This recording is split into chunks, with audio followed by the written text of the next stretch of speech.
Bonjour Frédéric, Bonjour Pablo, toujours un plaisir. merci d'avoir accepté mon invitation. Frédéric, tu es professeur de sciences politiques à l'université Paris 1. Si je t'ai invité, c'est pour parler de politique parce que l'histoire s'accélère un peu en ce moment. En tout cas, il se passe beaucoup de choses.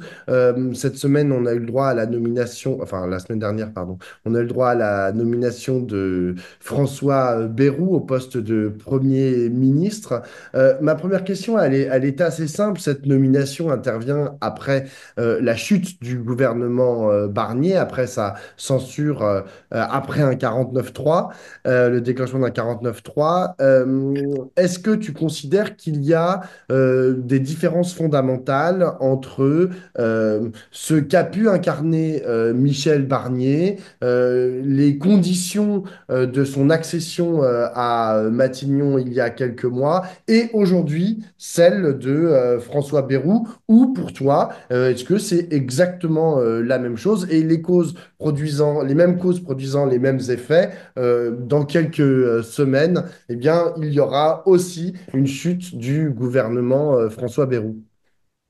Alors, bon, j'ai écrit aujourd'hui, hier, et c'est paru aujourd'hui dans Le Monde, une tribune où je vais plutôt dans le sens de la seconde interprétation, c'est-à-dire insister quand même sur la grande similitude de la décision d'abord d'Emmanuel Macron et aussi de la situation politique telle qu'elle est, c'est-à-dire une dépendance euh, potentielle quand même forte du Premier ministre, quel qu'il soit, aussi bien Barnier que Bayrou, vis-à-vis quand même toujours du Rassemblement national, hein. Donc je vais revenir sur ce point, et néanmoins, parce que l'histoire ne se répète jamais totalement de la même façon, alors parfois elle se répète en pire, comme dirait Marx, c'est ce que j'évoque en bégayant ou en singeant finalement le premier épisode, si on peut dire. Marx parlait la comparaison entre les deux coups d'État, celui de Napoléon et celui de Louis-Napoléon Bonaparte. Il y a quand même des petites différences. La première étant que la seconde nomination intervient après la première. C'est pas complètement trivial parce qu'il y a déjà eu l'expérience effectivement euh, de la, de la censure. La situation, j'allais dire, a prouvé qu'elle était bloquée. Et donc, les acteurs politiques de tous bords savent d'une certaine façon qu'il n'y aura probablement pas de troisième tentative. C'est-à-dire que si ça ne marche pas, si Bayrou devait plus ou moins rapidement être renversé, comme on disait sous la Quatrième République, eh bien le président de la République serait quand même dans d'énormes difficultés, puisque au fond, on aurait la preuve finalement que, en l'état actuel des forces de l'Assemblée nationale, aucune majorité, quand je dis majorité, en tout cas majorité relativement stabilisée de gouvernement, ne peut fonctionner, ce qui évidemment automatiquement poserait la question de la responsabilité du président de la République et ferait probablement augmenter la pression sur le fait que le seul moyen de sortir de la crise, ce serait qu'il démissionne et que de nouvelles élections présidentielles puissent avoir lieu. Voilà. Donc ça, c'est une différence quand même sur laquelle je vais revenir. Mais bon, similitude d'abord. Plan en deux parties, il y aura une petite synthèse. Similitude d'abord. Je dirais que c'est la nomination de François Bayrou, c'est presque pire que Michel Barnier, parce qu'en nommant Michel Barnier, d'une certaine façon, Emmanuel Macron parvenait au fond à arrimer LR, les Républicains, à ce qui lui restait de sous-majorité, si on peut dire. Enfin voilà. Ce qu'il avait en vain essayé de faire, bon, avec pas forcément beaucoup d'efforts en juin 2022, hein. Il faut quand même se souvenir de cet élément quand même fort, c'est que bon, si LR et les macronistes avaient gouverné ensemble, trouvé un accord de gouvernement en juin 2022, il n'y aurait jamais eu de dissolution, et bon, enfin probablement en tout cas pas de cette façon-là, et on n'en serait pas là. Bon. Donc un élargissement quand même à minima de son socle, comme on l'a appelé, en faisant appel à Bayrou, il ne garantit pas forcément a priori que ce socle commun LR, Horizon, Ensemble et Modem demeure, puisque on l'a vu pour le moment, même si les déclarations des Républicains ne sont pas dans le sens d'une vote de motion de censure, mais enfin, ils ne sont pas prêts à n'importe quel prix à s'associer ou à participer au gouvernement. Donc là, je dirais que le socle, pour l'instant, a priori, il est plus limité. Deuxième élément, on a bien vu que ce socle LR ensemble n'avait réussi à surnager pendant quelques mois avant de tomber sur le budget de la sécurité sociale que parce que le Rassemblement national le voulait bien. Hein. L'argument d'Emmanuel Macron pour ne pas nommer un ou une Premier ministre de gauche avait été à l'époque qu'il était sûr que un gouvernement de gauche allait immédiatement être censuré. Bon, bah là, on a vu que la solution qu'il préconisait n'était pas plus solide que celle-là. Et on ne voit pas très très bien ce qui, en l'état actuel des choses, garantirait un soutien plus constant du Rassemblement national vis-à-vis de François Bayrou, même allié avec LR. Ils vont au contraire en profiter pour mettre la barre de plus en plus haut, si on peut dire, pour avoir des exigences. Alors, il y en a une, je dirais, qui pourra sans doute être satisfaite jusqu'à un certain point, parce que le diable se niche toujours dans les détails quand on parle des modes de scrutin. C'est éventuellement de l'adoption d'une loi sur la proportionnelle que réclame le Rassemblement national, qui n'est pas le seul d'ailleurs à la réclamer, que François Bayrou porte depuis longtemps, mais aussi que toute une partie de la gauche d'ailleurs soutiendrait, et une partie des macronistes peut-être, mais surtout en matière de sécurité, d'immigration, d'emblée, on a bien vu quand même que, comme l'a dit Marine Le Pen, j'ai été écouté, je ne sais pas si je serai entendu, bon, bah, rien ne dit que d'abord, elle vote forcément le budget, puisqu'il va quand même falloir repasser par là quand même. Et puis ensuite, si elle devait le voter, qu'elle accorde un soutien sans réserve au gouvernement, puisqu'il n'est pas question pour le Rassemblement national de toute façon de participer au gouvernement. Donc, dans les deux cas, je parle du gouvernement Barnier comme dans le cas du gouvernement Bayrou, ce qui se dessine quand même, c'est une très forte dépendance vis-à-vis du Rassemblement national, qui est maître du temps d'une certaine façon, d'autant que le fait de nouveau que Emmanuel Macron a refusé de nommer un Premier ministre de gauche ou compatible en quelque sorte avec au moins les socialistes, les écologistes et les communistes, laisse penser que on ne voit pas très très bien pourquoi ces partis-là feraient particulièrement de cadeaux à François Bayrou ou accepteraient encore moins de participer au gouvernement. Et d'ailleurs, ils ont clairement dit que pour les socialistes, hein, puisque ce sont eux qui sont jugés comme le maillon plus faible, si on peut dire, de la coalition, ils ont clairement dit que pour ce qui était du Parti socialiste, il n'est pas question de participer au gouvernement. Bon, alors, il n'y a pas eu d'engagement très ferme pour l'instant sur la question de la censure, mais on voit bien que les socialistes vont avoir du mal à obtenir beaucoup de concessions de François Bayrou si dans le même temps il doit satisfaire le Rassemblement national et LR, quoi. Donc c'est je dirais, la quadrature du cercle, elle est inchangée et sur un cercle probablement encore plus petit. Donc bon, donc Attends, juste une question, oui, je t'en Frédéric. prie. C'est intéressant parce que tu ne dis pas un mot, là, dans ton exposé, de l'identité politique de François Bayrou, de ses 40 ans de vie politique, du fait qu'il est président d'une formation politique qui s'appelle le MoDem et qui a son identité politique. Est-ce que, d'après toi, tout cela est totalement secondaire, périphérique, n'a pas vocation à, comment on dit, orienter dans une certaine direction sa politique en tant que Premier ministre?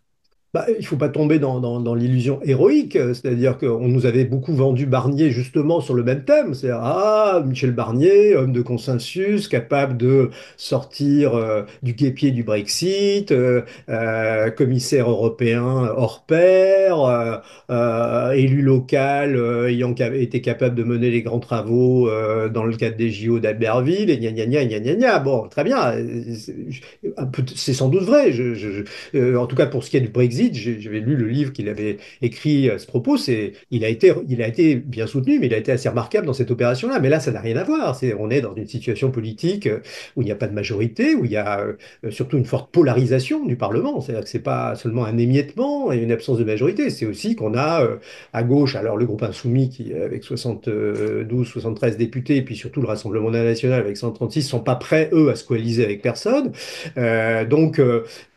C'est pas je dirais, quels que soient les talents de négociateur de celui qui va être chargé de trouver un compromis dans tout ça, c'est compliqué. C'est-à-dire que, en plus, si je voulais être méchant, je dirais que François Bayrou a beaucoup moins d'expérience là-dessus. Il vit un peu sur une réputation un peu légère.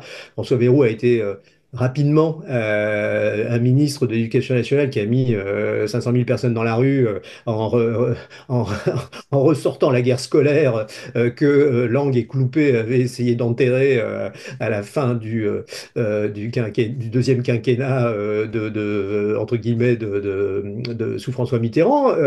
Ensuite, il a toujours été un élu qui avait du mal à se positionner. Il n'a pas participé beaucoup à des activités gouvernementales. Il a été un éphémère ministre de la Justice avant de lui-même de devoir rendre des comptes à la justice.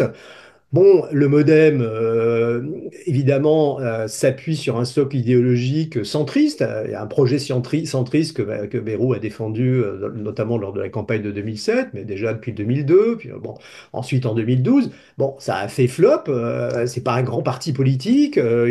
Son art de la négociation s'est manifesté sur un point, c'est sûr, c'est qu'il a été capable d'obtenir beaucoup de députés, beaucoup de sièges pour se présenter aux élections. Donc il a 33, je crois, 35, 36, pardon, avec un non-inscrit député, c'est pas mal par rapport en proportion par rapport à ce qui reste de députés ensemble. Donc là, il s'en est bien sorti.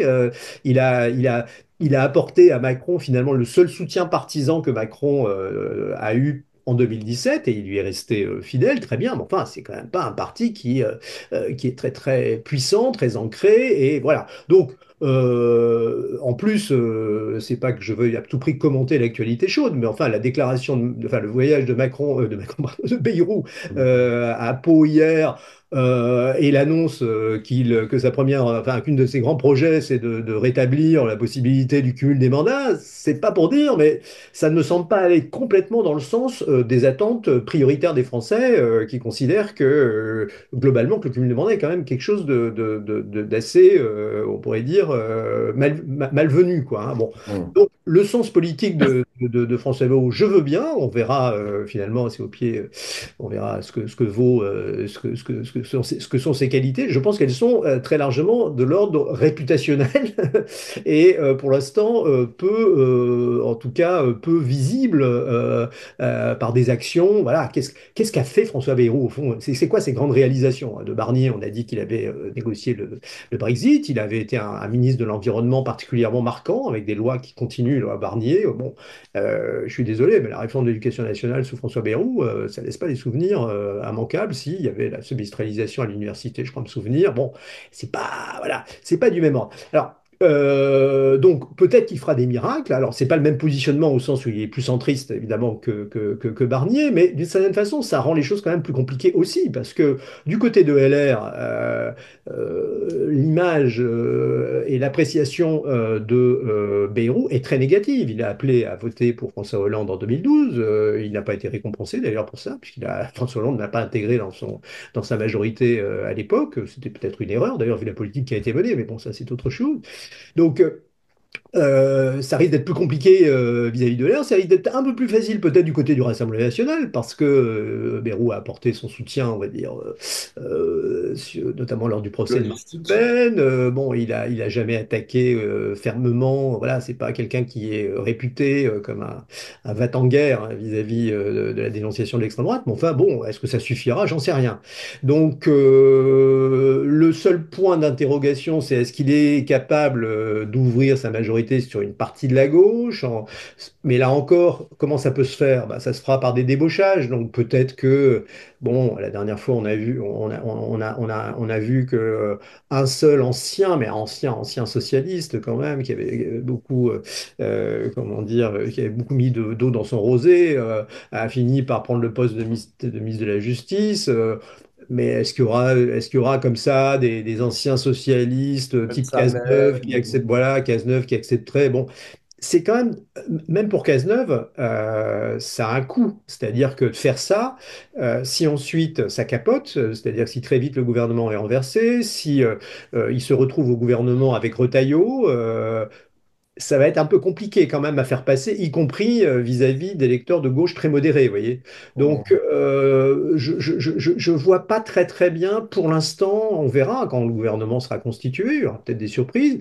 Est-ce que, par exemple, je pense que le principal coup, entre guillemets, que pourrait tenter Bayrou, parce que précisément le précédent gouvernement n'a pas fonctionné, et parce qu'évidemment, les conditions de sa nomination et sa position lui donne peut-être un peu plus de marge vis-à-vis du président de la République, mais pas forcément vis-à-vis des parlementaires du camp présidentiel, ce serait d'aller du côté d'une réforme des retraites. Je Mm. pense que, mais ça, il faut que LR soit d'accord. Il faut que les députés du groupe macroniste, Attal et compagnie, soient d'accord. Pour l'instant, c'est un totem, hein.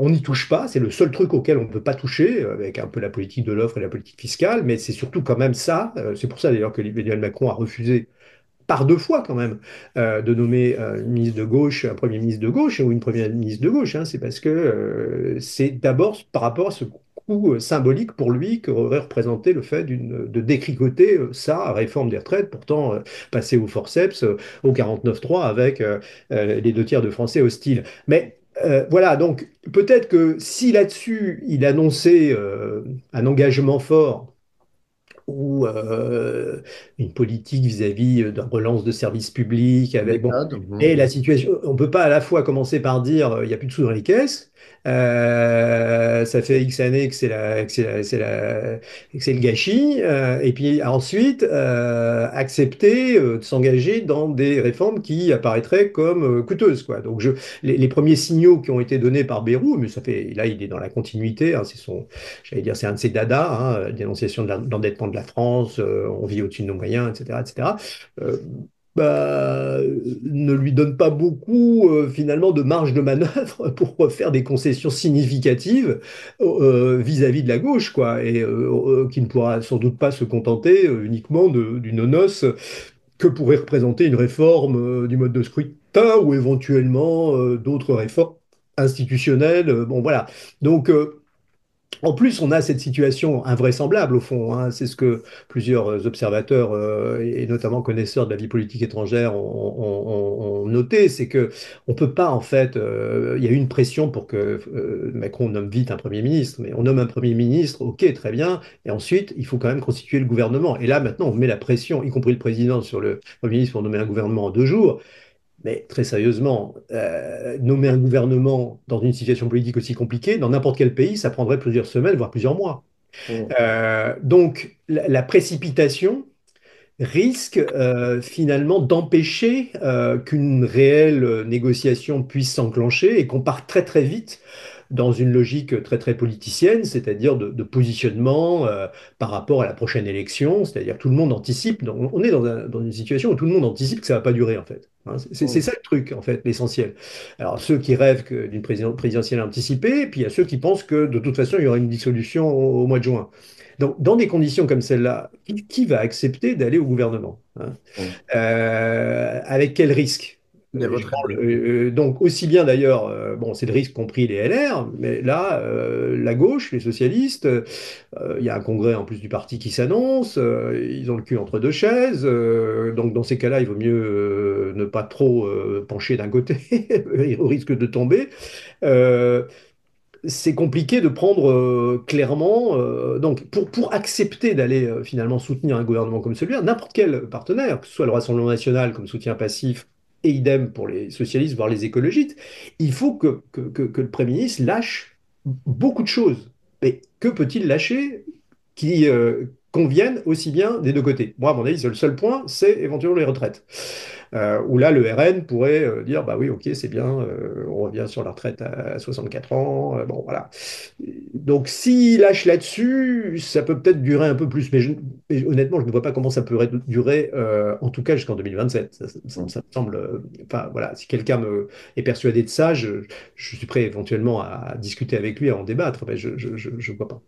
Alors, dans la liste des différences entre les débuts de Barnier et les débuts de Bayrou, il y a la position du Parti socialiste. On voit que le Parti socialiste regarde d'un tout petit peu meilleur œil, on va dire, la nomination de François Bayrou que les dispositions dans lesquelles ils étaient au moment de la nomination de Barnier. Et j'en veux pour preuve le fait qu'ils ont d'ores et déjà annoncé qu'ils ne voteraient pas de censure a priori, ce qu'ils avaient fait au moment de la nomination de Michel Barnier.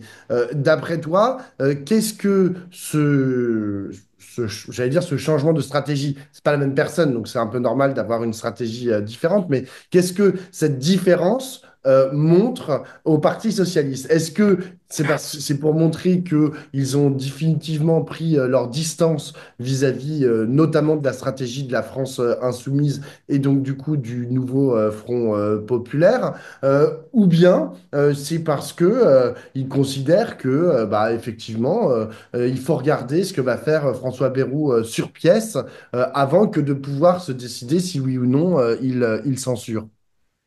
Je ne sais pas si les dirigeants socialistes qui ont eu l'occasion de discuter avec François Bayrou, je ne sais pas d'ailleurs s'ils ont beaucoup de discussions avec ça, parce que là aussi, hein, tout s'est passé à l'Élysée dans des colloques, j'allais dire, singuliers entre le président et les différents représentants de partis politiques. Donc, il n'y a pas eu une négociation croisée, sauf peut-être par téléphone.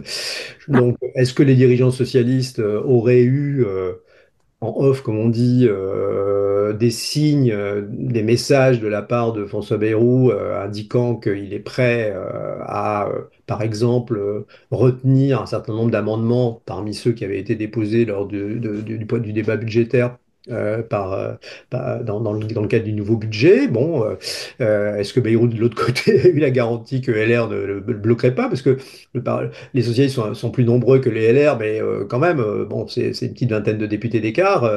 Ce qu'on perd d'un côté, on le récupère pas complètement de l'autre. Donc bon, voilà, donc il faut satisfaire quand même les deux.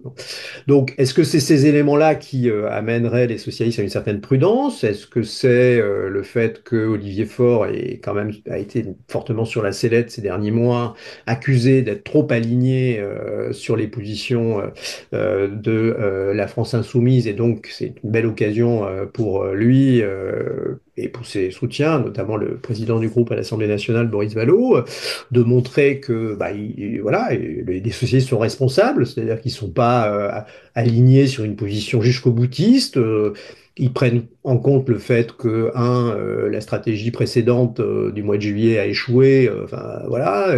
Deux, que le pays est quand même au bord, nous est présenté en tout cas au bord de l'asphyxie financière, avec des risques aussi sur le financement tout simplement de l'État et des services publics, et donc il n'est pas question d'apparaître comme irresponsable, hein.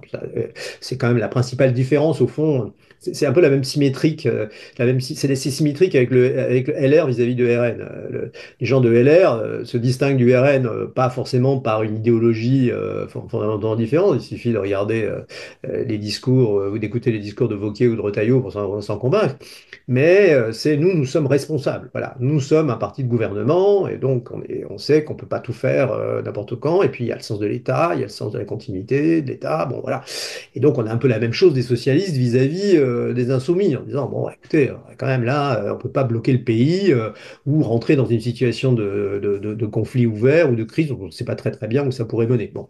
Donc ça, l'occasion est très belle finalement pour les socialistes de rappeler finalement que eux assument ce qu'ils appellent leur culture de gouvernement, hein, ce qui ne veut pas dire par ailleurs qu'ils ont tourné le dos au programme, hein, adopté par le nouveau Front populaire. Moi je crois que c'est quand même Ça, les insoumis sont persuadés que c'est l'occasion qu'ont saisi les socialistes pour aussi rompre avec le programme, mais pour l'instant, ce qui a été mis en avant, me semble-t-il, reste dans la droite ligne quand même c'est des lignes programmatiques, en tout cas, notamment autour de la question de l'abolition de la réforme des retraites, quoi. Bon, hein, bon. Donc, et troisième élément qui peut effectivement être un élément d'interprétation, c'est que au fond, les socialistes ne sont pas prêts forcément à une échéance électorale immédiate qui serait une hypothétique, si tant est qu'il y croit, et qu'il croit ça possible, une hypothétique élection présidentielle. C'est-à-dire que euh, pourquoi les insoumis sont à ce point à pousser dans la roue? Parce qu'ils sont persuadés que ça jouerait en faveur de Jean-Luc Mélenchon, qui est le seul candidat de sa façon qui est prêt. Là où les autres partis de gauche, pour l'instant, n'ont pas de leader, en tout cas n'ont pas de tête on pourrait dire tête d'affiche présidentiable, et ni même d'ailleurs adopter un protocole, on pourrait dire une procédure de désignation. Et donc, voilà, précipiter, créer une crise, c'est au fond faire le jeu de l'adversaire, quoi. Et potentiellement aussi, ça c'est une vraie certitude chez beaucoup, hein, que ça ferait le jeu du Rassemblement national et de Marine Le Pen ou de Jordan Bardella en cas d'inéligibilité. Ça, c'est d'ailleurs un élément qui va beaucoup peser sur la stratégie du Rassemblement national. On fait comme si ça n'existait pas, hein, mais pour le Rassemblement national, si Marine Le Pen pense, et comme elle semble d'ailleurs le faire, penser, qu'il y a de fortes chances qu'elle soit rendue inéligible pour 5 ans, elle a tout intérêt à précipiter les choses et à faire tomber très vite le gouvernement Bayrou, quelles que soient j'allais dire, les circonstances ou les promesses ou les engagements. Il y a aussi une grosse inconnue quand même qui pèse sur le calendrier. Donc voilà, tous ces éléments-là expliquent sans doute la position des socialistes, mais qui est quand même intransigeante sur certains points, hein. C'est-à-dire que les socialistes ont fait des propositions, notamment en étant prêts à assumer le gouvernement sans recourir au 49.3, en ne faisant pas ça c'est un point important, ils n'ont pas fait une question de principe sur c'est Lucie Castex ou rien, ou quelqu'un d'autre. C'est-à-dire voilà, il y a eu une revendication d'avoir un Premier ministre de gauche en laissant d'une certaine façon à Emmanuel Macron le choix de déterminer qui il choisissait là-dessus. Et le fait que Macron n'est pas embrayé, si on peut dire, enfin, n'est pas de nature je dirais, à donner confiance aux socialistes. Lionel Jospin lui-même, interrogé il y a 2 jours sur France Inter, disait non, il faut que le socialiste reste dans l'opposition, parce que sinon on ne comprendrait pas. C'est-à-dire qu'effectivement, comment on peut d'un côté dénoncer l'attitude du président, le déni démocratique, et de l'autre faire comme si finalement ça comptait pas et participer à un gouvernement. Alors on peut éventuellement soutenir telle ou telle mesure, on peut décider que il y a eu suffisamment de compromis pour ne pas faire tomber tout de suite le gouvernement. Mais à terme, évidemment, les socialistes sont dans l'opposition et très probablement s'associeront à d'autres motions de censure que celle qui va être immédiatement déposée par les Insoumis. J'ai aucun doute là-dessus. Et si Macron avait nommé Cazeneuve, à la limite, et encore je suis pas sûr, ça aurait probablement fracturé le Parti socialiste, c'est-à-dire qu'on aurait eu probablement, peut-être, une partie des socialistes autour de Carole Delga, Anne Hidalgo, François Hollande, qui auraient peut-être profité de cela en disant, bah voilà, c'est à nous de gouverner, et puis on va essayer de gouverner, y compris en allant chercher assez à droite des soutiens. Mais comme c'est pas le cas, d'une certaine façon, l'attitude du Parti socialiste serait suicidaire si ils acceptaient d'une manière ou d'une autre de soutenir durablement François Bayrou, hein. Je pense que tout ce que peut faire François Bayrou, que n'a pas peut-être réussi Michel Barnier, c'est à gagner du temps. C'est-à-dire que, bon, à condition de faire des concessions, des grosses concessions sur le budget, à condition de lâcher un morceau important, alors aussi bien à gauche qu'à droite. Bon, s'il lâche un gros morceau à gauche et que c'est voté par la gauche, y compris les Insoumis, et puis va par le centre, ça peut passer. Et puis s'il lâche un gros morceau à droite, la gauche votera pas, et il y a aucun parti de gauche, et puis passera peut-être comme ça sur 2 ou 3 mesures. Mais on voit bien que ça peut pas tenir très très longtemps. Comment est-ce que tu lis, tu en as un peu parlé, la stratégie de la France insoumise, dont aujourd'hui l'élément de langage principal est la demande de démission d'Emmanuel Macron. Ils le répètent à l'envi dans toutes leurs interviews, dans toutes leurs prises de parole, dans tous leurs tweets, leurs textes, etc. Euh, il ne peut y avoir de déblocage de la situation politique que s'il y a une nouvelle élection présidentielle. Aujourd'hui, Emmanuel Macron semble peu disposé à envisager sa démission. On l'a vu lorsqu'il a pris la parole au lendemain de la motion de censure dans son allocution. Hein, il a complètement fermé la porte à toute possibilité de démission. Il a dit, je serai président de la République jusqu'à la fin de mon mandat en 2027. Est-ce que d'après toi, il n'y a pas un danger, en fait, dans cette stratégie que d'appeler à quelque chose que tout le monde sait qui n'arrivera pas et qu'au bout d'un moment, les gens se disent, ah, bon, ça va. Enfin, genre, on a compris, d'accord, ils veulent la démission d'Emmanuel Macron qui n'arrivera jamais.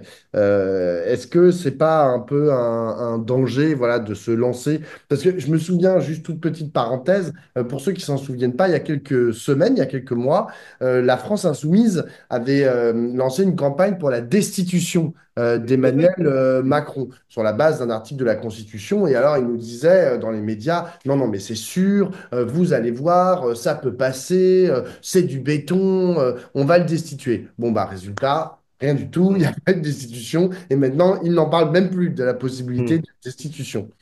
On n'est pas en Roumanie, ouais. Non.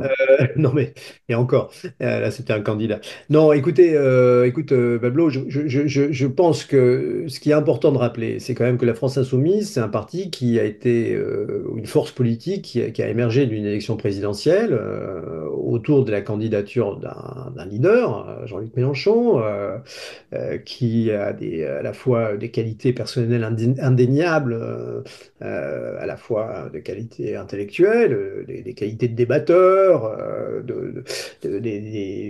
comment dire, des qualités aussi de cohérence sur un certain nombre de points, puisqu'il est candidat, enfin il a quitté le Parti socialiste en 2008, il s'est présenté en 2012, en 2017, mais bon, et donc il a, comment dire, il a jamais dévié en quelque sorte de cette ligne à partir du moment où il a quitté le PS, de vouloir créer un pôle à gauche du PS fort.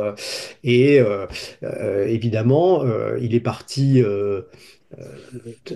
300, ils sont arrivés 3000 en arrivant au port, je sais plus si c'est exactement le chiffre exact, mais c'est bon, il a réussi une performance indéniable et un succès considérable, parce que au fond, peu auraient parié, beaucoup misé sur ses chances.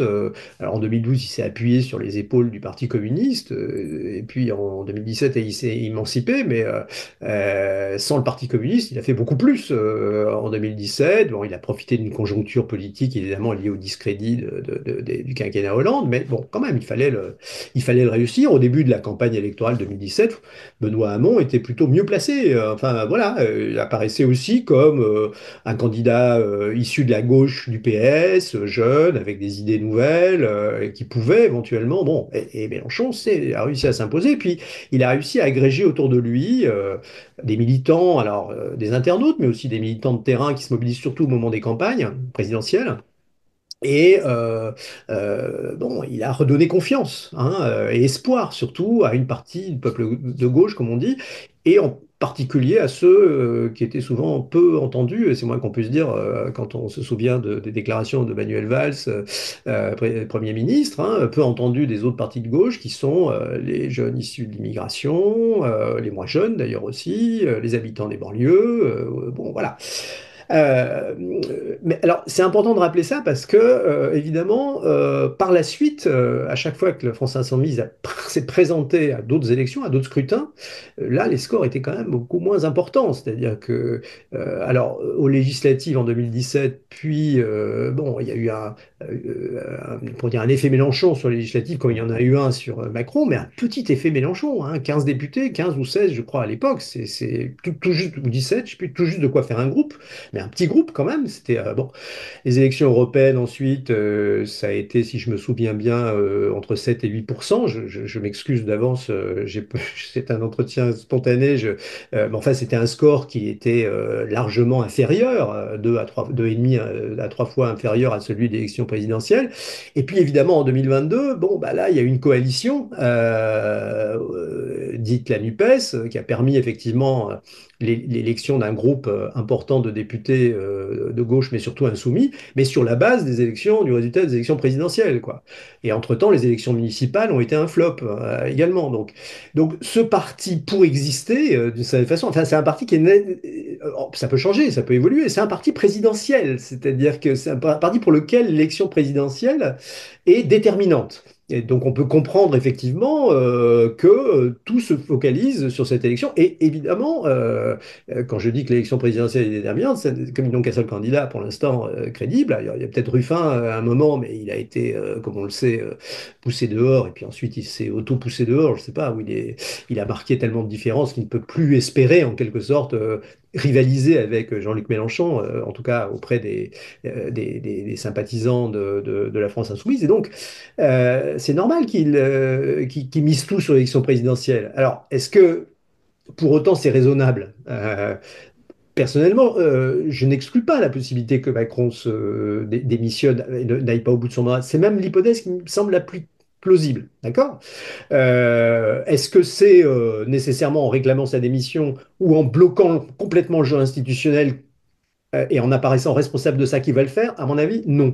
C'est-à-dire que je pense que si un jour Macron démissionne de sa position, ce sera parce que les milieux d'affaires et la droite va réclamer sa démission. C'est-à-dire que c'est pas évidemment, ou alors il faudrait que la France Insoumise ait un pouvoir d'organiser une insurrection, et comme le disait Lionel Jospin, je ne crois pas que la situation soit celle-là aujourd'hui.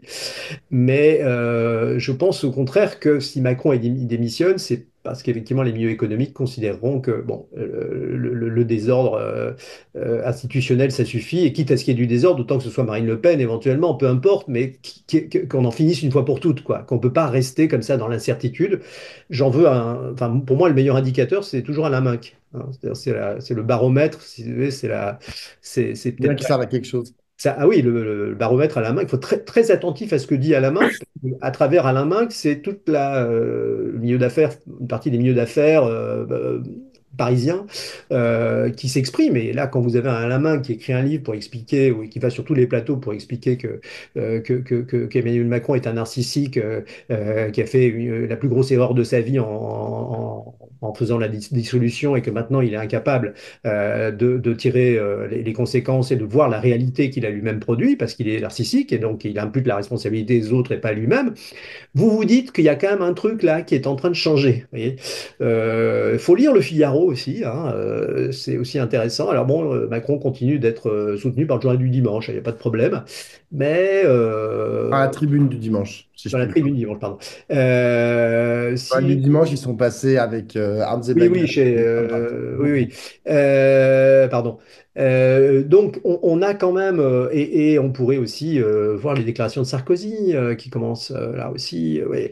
Donc, quand vous allez commencer à avoir des sondages qui vont, comme par hasard, paraître à la une du Point ou d'équivalent, qui vous disent que 75% des Français demandent ou espèrent que Emmanuel Macron va démissionner, et que tout ça va introduire une petite musique qui va devenir un roulement de tambour, je peux vous dire que le locataire de l'Élysée, il va avoir du mal, hein. Et parce que lui ne tient que par rapport, effectivement, on pourrait dire, aux gages qu'il a donnés aux milieux économiques, hein.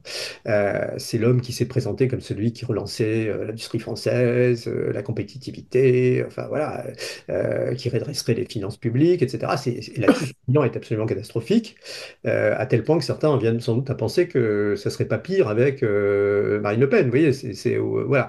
Donc, moi, voilà, mon interprétation, c'est que les insoumis ont raison de penser que la démission peut finalement s'imposer finalement à Emmanuel Macron malgré lui. Mais c'est sûrement pas eux qui vont la déclencher.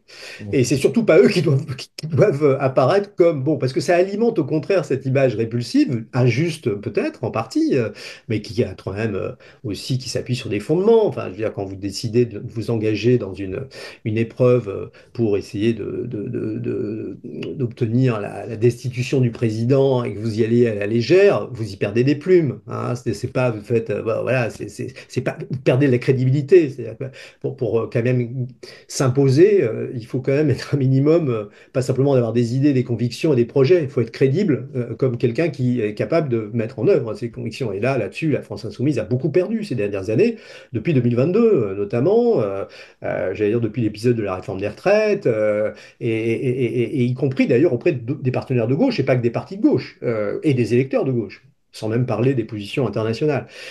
Donc voilà, mon point, c'est vraiment que c'est cette espèce de volonté de tout bloquer pour provoquer ne peut qu'avoir ne peut qu'avoir l'effet inverse. Et puis, quand bien même y aurait-il des présidentielles anticipées, dans l'état actuel des choses, je veux dire, toutes les enquêtes. Alors, bien sûr, les responsables insoumis, on du Parti politique, croient dans le miracle. Hein. Ce sont souvent des laïcs, au bon sens du terme, mais ils pensent que Jean-Luc Mélenchon, par ses propres qualités, par son discours, par son verbe, par sa personnalité, va entraîner. Bon, bah non, pour une partie, et pas seulement de la bourgeoisie française, mais aussi une partie des gens qui votent à gauche, qui sont modérés, qui sont pas... Bon, Jean-Luc Mélenchon, ça passe pas, et y compris dans les classes populaires. L'électorat de la France insoumise, c'est un électorat plutôt diplômé, alors on va dire diplômé un peu déclassé, sans être péjoratif, c'est-à-dire des gens qui pensent qu'ils auraient peut-être pu avoir une position sociale en termes de salaire, de responsabilité plus haute que celle qui correspond à leur formation. C'est, on l'a dit tout à l'heure, les électorats des banlieues qui votent, mais qui votent pas non plus en masse. Et même quand vous faites 75%, quand il y a 35% de taux de participation dans une élection présidentielle, ça fait pas, ça pèse pas autant que les 75% d'un électorat de l'Ouest parisien qui se mobilise à 80%. Donc, ça, c'est un vrai, c'est un vrai problème, c'est-à-dire de penser que la stratégie purement personnelle peut permettre de l'emporter à une élection présidentielle. Vu l'état de l'opinion, c'est-à-dire on est Lionel Jospin dit on n'est pas dans une situation révolutionnaire. Non, mais on est dans une situation contre-révolutionnaire, si on peut dire. C'est-à-dire qu'on n'est pas, on n'est pas là à la veille des États généraux. Hein. On serait plutôt, toute proportion gardée, en 1922 en Italie ou en 1933 en Allemagne. C'est-à-dire que c'est et il suffit de regarder ce qui se passe partout, enfin oui, aux États-Unis. C'est-à-dire que les idées d'extrême droite, par réaction effectivement au néolibéralisme sans frontières. Hein, donc il y a un nationalisme qui revient en force, associé à un nativisme, à un protectionnisme. Bah, c'est plutôt les partis d'extrême droite ou la droite radicale, comme on dit, qui l'incarnent. Et ça touche beaucoup les milieux populaires. Et c'est pas uniquement en se focalisant sur la question palestinienne, tout à fait légitime, mais qu'on va mobiliser de ce côté-là, c'est-à-dire que c'est aujourd'hui. Alors je sais bien que le programme va bien au-delà, mais il y a le programme et puis il y a ce qu'on met en avant hein, dans les postures, dans les discours, dans les manières d'être.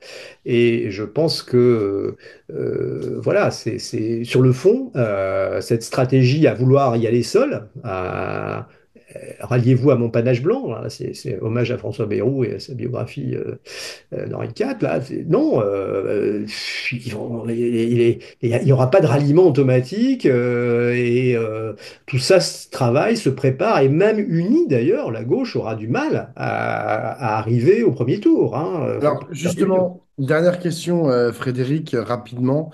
Euh, Tu parles de même unie la gauche. Tu te poses la question de savoir si la gauche arrivera au second tour. Est-ce que tu considères que la gauche est encore unie? C'est-à-dire, plus explicitement, est-ce que on peut encore parler de nouveaux fronts populaires aujourd'hui où on peut quand même acter sa mort? Disons que je pense que l'élection présidentielle est un puissant, comment dire, un puissant virus destructeur. C'est presque une cellule cancéreuse. C'est-à-dire, elle oblige à choisir une seule personne. Bon, voilà, et à se mettre d'accord sur un seul candidat. Alors c'est plus évidemment quand on est dans une logique de clivage droite-gauche, il peut y avoir plusieurs candidats à gauche et le meilleur l'emporte au deuxième tour, et pareil à droite. Mais aujourd'hui, c'est plus le cas. On peut plus se permettre ça, hein. C'est-à-dire que on est obligé de faire ce qu'on a fait aux législatives. Sauf qu'aux législatives, le gros avantage, c'est que vous pouvez vous partager les circonscriptions au prorata. On se met d'accord sur la clé de répartition, quelles sont les élections de référence. Bon, la dernière fois, c'était plutôt l'élection européenne. Bon. Mais tant que ça reste l'élection présidentielle, ça va pas. Parce que si on dit le nombre de députés va dépendre du score des présidentielles, vous voyez bien que les socialistes, les écologistes aussi, peuvent pas se permettre de faire l'impasse sur l'élection présidentielle. Si on leur dit, voilà, vous aurez tant de députés ou tant de candidats à la présidentielle. Donc, il faut régler ça avant, c'est-à-dire qu'il faut pas séparer l'élection présidentielle de l'élection législative. Il faut se dire, voilà, on a effectivement un programme, alors on peut rediscuter du programme. Bon, on a un accord de se partager des circonscriptions si ça demeure le scrutin majoritaire à deux tours. Peut-être qu'il y aura un passage à la proportionnelle, on verra bien ce qui se passe. Et puis, on négocie avant, et puis on se met d'accord sur, bon, voilà, comme François Mitterrand avait été choisi en 74 par tous les partis de gauche comme candidat unique, et puis en même temps, il y avait un accord de gouvernement, le programme commun, qui avait été négocié avec le Parti communiste, et il n'y avait pas d'ambiguïté sur le fait que le président portait le programme commun. Bon.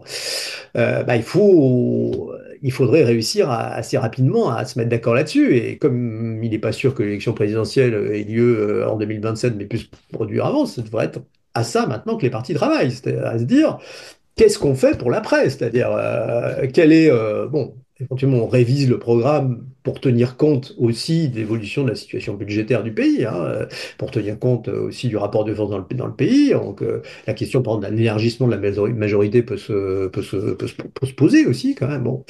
Et puis, ensuite, bah, si on arrive à se mettre d'accord sur un socle commun et sur une clé de répartition des rapports de force, pour les sièges de députés, c'est quand même plus facile de se dire on va soutenir un tel candidat.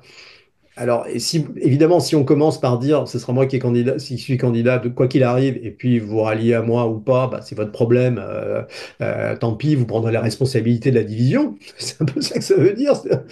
C'est moi qui suis candidat qui décide d'être candidat, et puis si vous ne soutenez pas, c'est vous les diviseurs. Bon, c'est un peu facile quand même, vous avouerez comme raisonnement. Au motif que j'ai fait 22% la fois précédente, mais qui a fait 22% à une élection n'est pas assuré de faire 22% à l'autre. Et puis, entre-temps, il y a eu d'autres élections qui n'ont pas confirmé ce même score et qui ont changé quand même un peu la donne, quoi. Bon. Donc, voilà où on en est. C'est-à-dire que si c'est ça, si on va vers ça, c'est-à-dire l'inéluctabilité de deux candidats, bon, il y a deux hypothèses. C'est que l'un soit ratatiné par l'autre, et bah, on peut avoir là, bon voilà, on verra bien, mais il est plus probable dans l'état des rapports de force aujourd'hui qu'on arrive plutôt à une neutralisation. Oui, on aura peut-être Jean-Luc Mélenchon en tête avec 14%, et puis, je sais pas moi, Glucksmann, François Hollande, Olivier Faure, j'en sais rien, avec 8. Et puis au bout du compte, bah, ça se jouera entre Édouard Philippe et Marine Le Pen ou Bardella, et puis fermer le banc. Et puis après, on va pleurer en disant Front républicain ou pas. Bon. Donc, moi, je pense que c'est plutôt malheureusement vers ça qu'on va. C'est-à-dire qu'aujourd'hui, la situation n'est plus la même. Il s'est passé depuis 2022 quand même pas mal de choses. J'allais dire la gauche social-démocrate, écologiste a relevé quand même un peu la tête. Inversement, Jean-Luc Mélenchon, ce serait sa quatrième élection présidentielle. Il commence à se faire quand même un peu vieux. Il a adopté une attitude très intransigeante. Ça peut plaire à certains électeurs, mais pas loin, loin de plaire à tous, hein. Et donc, on risque d'avoir une belle opération suicide qui est organisée.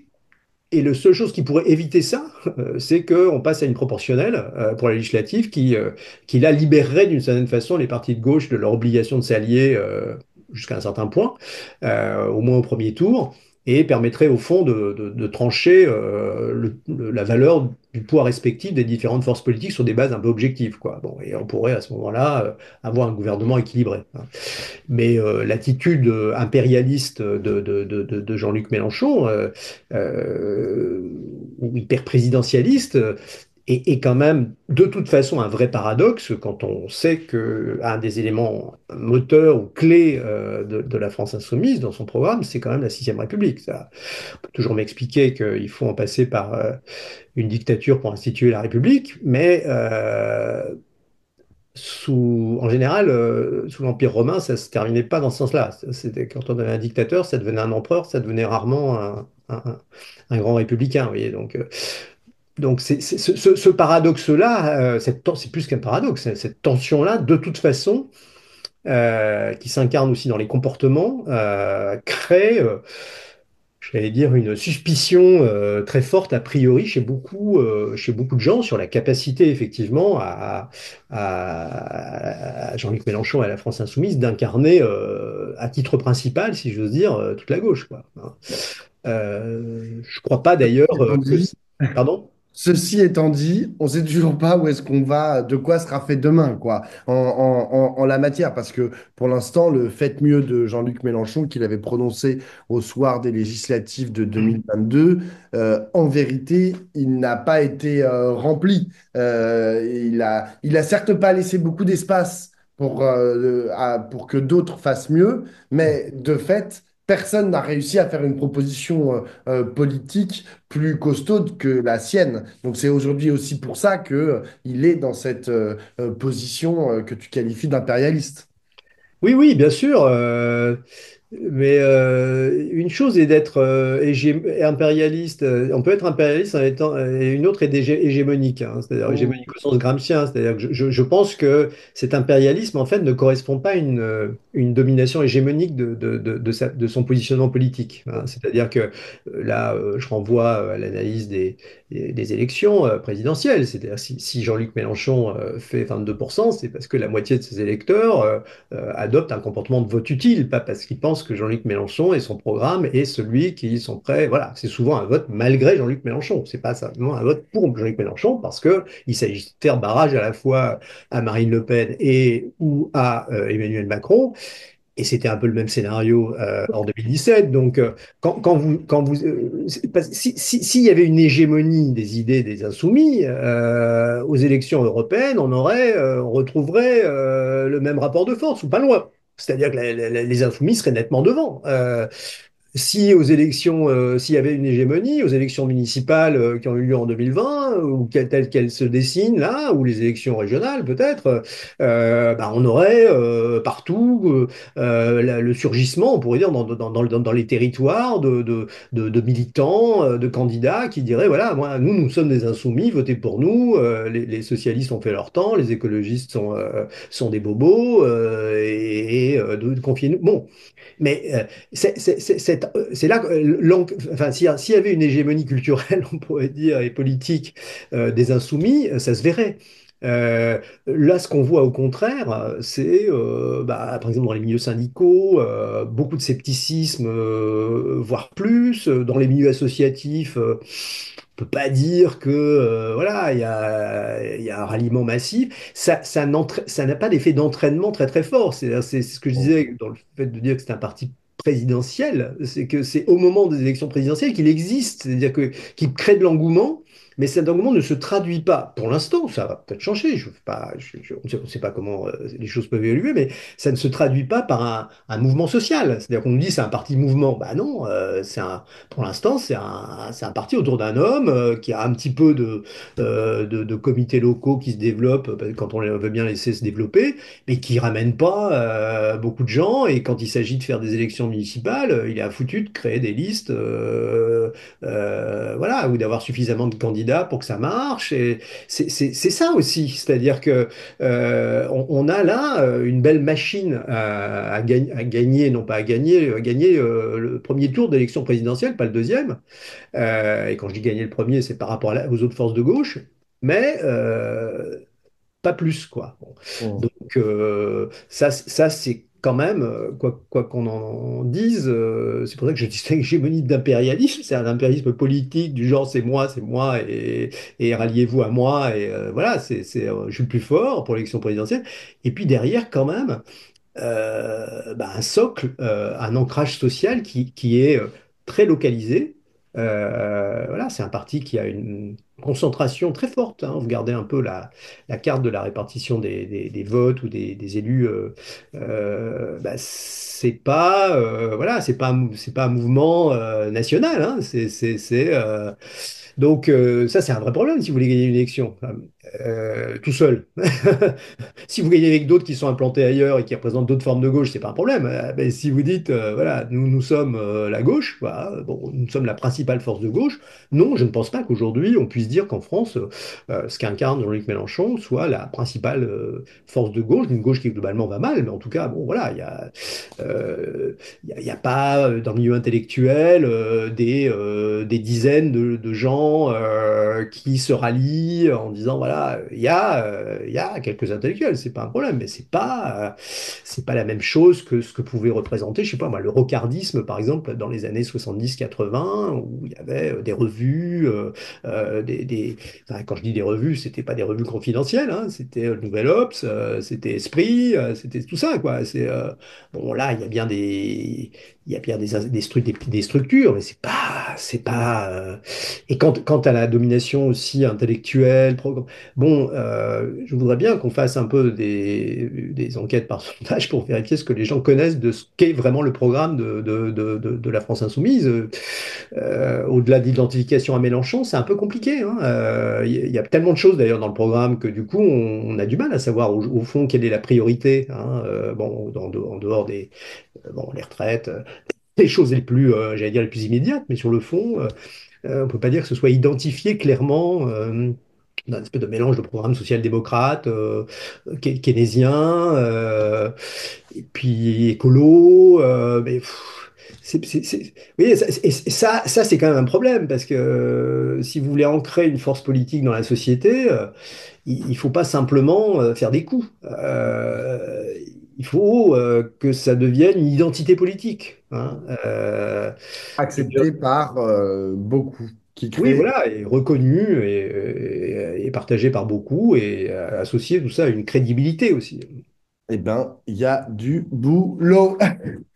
Merci en tout cas, Frédéric, pour toutes ces réponses et on continuera de suivre ça avec attention. Merci beaucoup, Frédéric. Merci beaucoup, Pablo, à bientôt.